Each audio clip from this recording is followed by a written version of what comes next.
ఈరోజు మనం బ్లడ్ గురించి తెలుసుకుందాం. టెట్లో ఇంపార్టెంట్ టాపిక్ అయిన బ్లడ్ గురించి చాలా క్వశ్చన్స్ రావడం జరుగుతుంది. అలాగే అందరికీ అర్థమయ్యే విధంగా చాలా క్లారిటీతో ఈ వీడియో చేయడం జరిగింది. ఓకే, బ్లడ్ రక్తం యొక్క రకమైన కణజాలం. రక్తం అనేది ఒక రకమైన కణజాలం. ఈ రక్తనాళాలలో శరీరం మొత్తం ప్రవహించే ఎర్రటి ద్రవం రక్తం. రక్తం మన శరీరం యొక్క ఆరోగ్యాన్ని తెలుపుతుంది. రక్తం అనేది మనం ఆరోగ్యంగా ఉన్నామా లేదా అనారోగ్యంగా ఉన్నామా అని తెలిపేది ఏంటిది? రక్తం. ఆరోగ్య పరీక్షలలో రక్తాన్ని పరీక్షించడం మీరు చూసే ఉంటారు. మనం ఆరోగ్యంగా ఉన్నామా లేదా అనారోగ్యంగా ఉన్నామా అనే విషయాన్ని దీని ద్వారానే తెలుస్తుంది. గుండె 24 గంటల్లో 24 గంటల్లో 36,000 లీటర్ల రక్తాన్ని 20,000 కిలోమీటర్ దూరం పంపు చేస్తుంది. గుండె 24 గంటల్లో 36,000 లీటర్ల రక్తాన్ని 20,000 కిలోమీటర్ రక్తాన్ని పంపు చేస్తుంది. రక్తం ఎరుపు రంగులో ఉండే ఒక ద్రవరూప కణజాలం. రక్తం ఏ రంగులో ఉంటుంది? ఎరుపు రంగులో ఉంటుంది.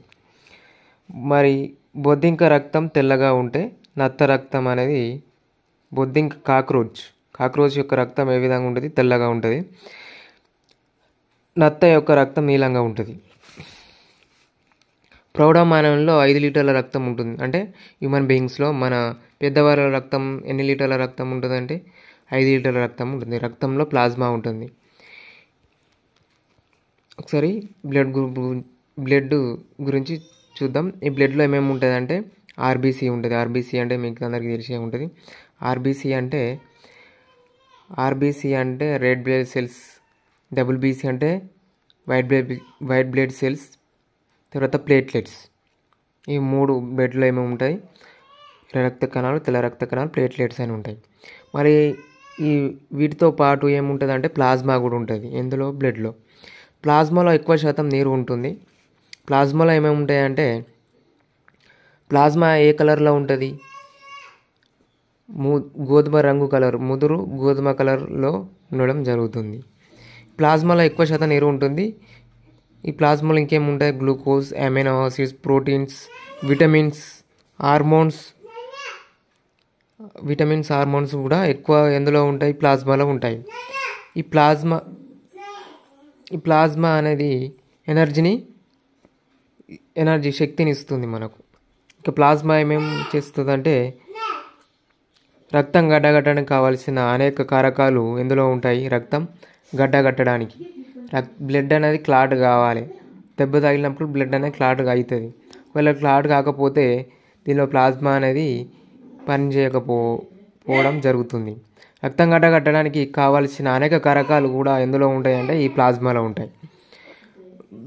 దెబ్బ తగిలిన చోట ప్లాస్మా కణాలు అనేది చేరి అక్కడ బ్లడ్ అనేది క్లాట్ కావడానికి ఉపయోగపడుతుంది.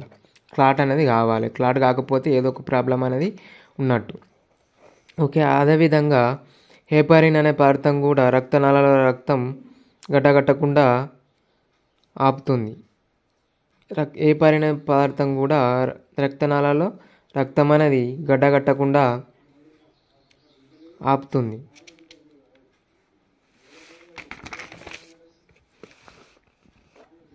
బ్లడ్ సెల్స్, రక్త కణాలలో ఆర్బీసీ ఉంటుంది, డబ్ల్యూబీసీ ఉంటుంది, ప్లేట్లెట్స్ ఉంటాయి.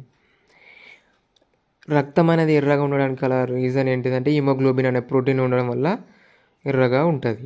హీమ్ అంటే ఐరన్ అన్నట్టు, గ్లోబిన్ అంటే ప్రోటీన్ అన్నట్టు. మంచిగానండి.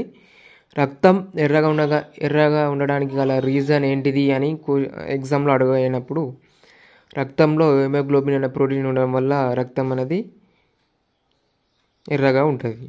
హీమ్ అంటే ఐరన్, గ్లోబిన్ అంటే ప్రోటీన్. నెక్స్ట్, ఈ రక్తం యొక్క ఉపయోగాలు ఏంటిదంటే ఆక్సిజన్, కార్బన్ డైఆక్సైడ్ రవాణాలో ఉపయోగపడుతుంది. రక్తం అనేది ఆక్సిజన్ అందించడం, కార్బన్ డైఆక్సైడ్ బయటకు పంపడం, వాటిలో ట్రాన్స్పోర్ట్లో ఉపయోగపడుతుంది. అంటే ఆక్సిజన్ని అందించి కార్బన్ డైఆక్సైడ్ బయటకు పంపడంలో రక్తం అనేది చాలా ఉపయోగపడుతుంది.